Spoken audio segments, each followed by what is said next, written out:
This interesting piece is called a Phrygian helmet. It has been used by the Byzantine armies in the early medieval period, and it was widely used in their regiments. Combine this beautiful thing with a heavy lamellar plate and a, well, honestly, slightly too long Dane axe, and you have yourself a very wealthy Varangian guardsman. And oftentimes these guys were the direct descendants of Vikings. So they combined style, money and heavy armor with their legacy and created a very intimidating look which had to be pretty effective on the battlefield.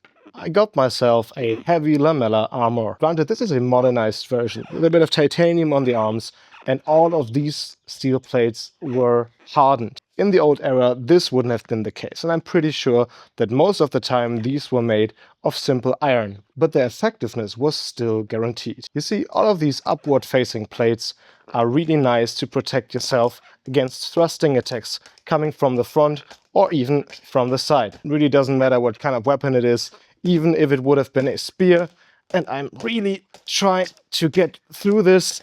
Other than slightly hurting my stomach after a while, this isn't doing anything.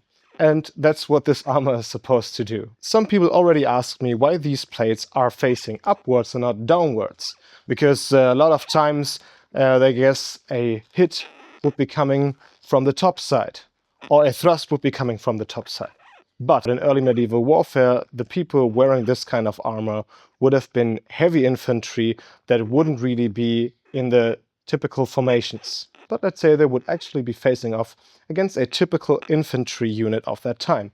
Then they would most likely be facing men wearing a helmet, a bit of mail, and a big kite shield and a spear. And a lot of time when fighting in a big formation, you would use your spear in a way that would still protect most of your body when you would be wearing that kite shield. And that would mean just doing this motion, which you could do for a long time. Doing this or doing this is quite exhausting after a short while. And exhaustion is one of the biggest killer on early medieval battlefields or battlefields in general. So that would mean these thrusts were coming in from that direction. As you can see, this really makes a lot of sense when you put it that way. So yes, this armor is designed correctly and would be doing its job perfectly well.